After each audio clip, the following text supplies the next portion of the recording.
Chairman P T I Imran Khan اور ان کی اہلیہ بشرا بی بی نے القادر ٹرسٹ کے رجسٹریشن سرٹیفکیٹ کے لیے اسلام آباد ہائی کورٹ میں درخواست دائر کر دی۔ اسلام آباد ہائی کورٹ میں دائر درخواست میں کابینہ division, director industries, labour department, chief commissioner Islamabad کو فریق بنایا گیا ہے۔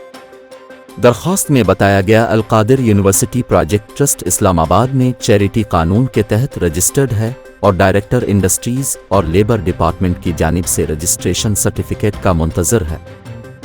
درخواست میں بتایا گیا کہ چیئرمین پی ٹی آئی اور بشرا بی بی نے تعلیمی اداروں کے قیام کے لیے القادر ٹرسٹ قائم کیا۔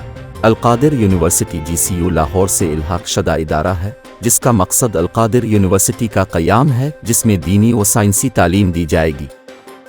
اس کے تحت ملک بھر میں تعلیم کے فروغ کے لیے اسکول، کالجز اور یونیورسٹیوں کا قیام عمل میں لایا جانا ہے۔